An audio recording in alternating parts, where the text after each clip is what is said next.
Hey everyone, and welcome to The Explainer. So today we're diving into something pretty big, a blueprint for building a love that actually lasts. We're going to be pulling from some really deep wells of Christian wisdom, and our goal here is to boil it all down into a practical guide that you can actually use. Doesn't matter if you're single, dating, or you've been married for years, there's something here for you. So let's get right into it. Wow, that's a heavy one, right? This idea from Pope John Paul II really sets the stage for everything we're about to talk about. It basically says that love isn't just some bonus feature in life. It's essential. It's how we make sense of ourselves. And that idea is the foundation for the blueprint we're going to lay out today. So with that in mind, here's a quick look at where we're headed. All right, so first we'll tackle the why of marriage, the divine blueprint. Then we'll get into a pretty surprising take on how to find a spouse. After that, we'll talk about dating with a deeper purpose, what mature love really looks like, and finally, how to navigate things when love gets, well, wounded. It's going to be a full journey. Okay, let's start at the very beginning. Section 1, Marriage, a divine blueprint. We're going to get into the why behind the commitment. See, in Christian thinking, marriage is way more than just a piece of paper or a social agreement. It's seen as something fundamental, something designed right into the fabric of creation. And this right here, this verse from Genesis, is seen as the original blueprint. A man shall leave his father and his mother and hold fast to his wife, and they shall become one flesh. Think about that. It's setting up marriage as the primary human relationship. And that phrase, one flesh, that's not just poetic language. It points to this incredibly deep, unique union, a bond that's meant to be stronger than any other. Okay, so if marriage is this foundational, this important, that leads to the next big question, right? How in the world do you find the person to build it with? And let me tell you, the advice we're about to unpack, it's probably not what you're expecting. I mean, really, how do you find the one? It's the question that keeps so many people up at night.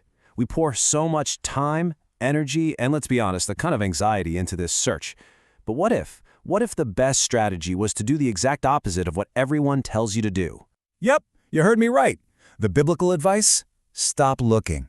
I know, that sounds crazy, right? It sounds totally backwards, but stick with me because there's a really profound logic behind this.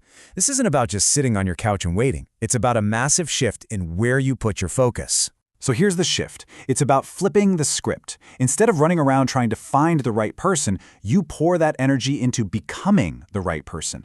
You focus on your own growth, your own relationship with God.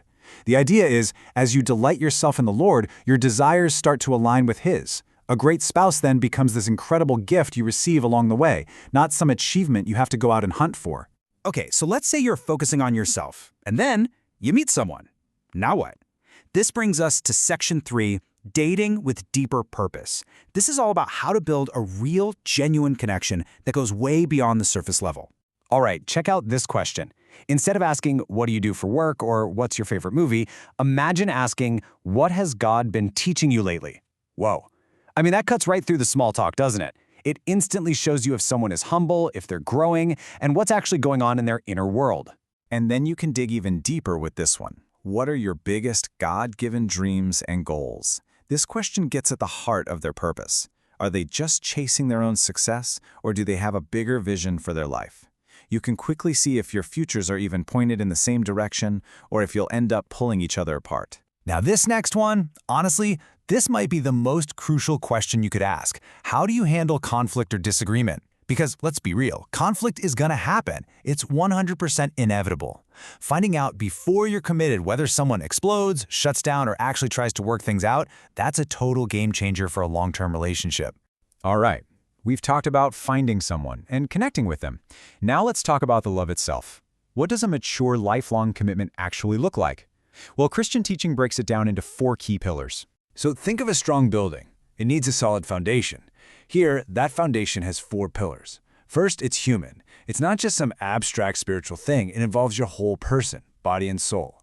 Second, it's full, meaning you're giving your whole self, not holding parts back. Third, it's faithful, exclusive, till death do us part, no exceptions. And finally, it's fruitful. It's open to creating new life and building a family. You need all 4 for the structure to stand strong. But look, it's not all high-level theology, right? There's the ideal, the spiritual bond, and then there's the day-to-day reality of 2 very different people trying to share a bathroom. So on a practical level, understanding your partner also means getting how they're just fundamentally different from you. And this is where Pastor Mark Gungor's famous A Tale of Two Brains comes in. He has this hilarious way of explaining that, generally speaking, men's and women's brains are wired differently. You know, the nothing box versus the everything's connected to everything's wireball. Now, it's not about putting people in boxes. It's about gaining a little empathy. It helps you go from, why on earth would you think that, to, oh, okay, I kind of see where you're coming from. And that simple shift can prevent so many arguments. And this leads us to our final and, honestly, maybe the most important part of the blueprint. Because no relationship is perfect. No matter how strong your foundation is, life throws curveballs. Stress happens, people are selfish, things get hard. So what do you do when the love you've built gets wounded? The very first step is just to get real about it. Conflict is going to happen. It's not a sign of failure, it's a sign of life. Christian teaching isn't about a fairy tale happily ever after with no problems. It's about redefining love. It's not just a fuzzy feeling, it is a rock-solid commitment to get through the tough stuff together. So where do these wounds come from? Well, a few common culprits pop up. There's good old-fashioned egoism, just putting yourself first. They're the pressures from our culture that scream, look out for number one. Sometimes it's having unrealistic expectations. You fall in love with the idea of a person, not the actual flawed human being in front of you. And a big one, a lack of forgiveness, just letting those past hurts fester. So how do you heal? Well, the blueprint lays out a clear path. 1. Acknowledge that real love costs something. It involves sacrifice. 2. You have to choose to forgive. And that's huge. Forgiveness isn't a feeling that magically appears. It's a decision you make, even when you don't feel like it. And 3. You rebuild with grace. You trust that with God's help, you can get the strength to heal and start over. And that really brings everything together, doesn't it?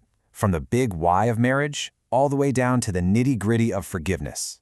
The one thread that runs through it all is that love is an action. It's a commitment. So, we'll leave you with this one question to think about.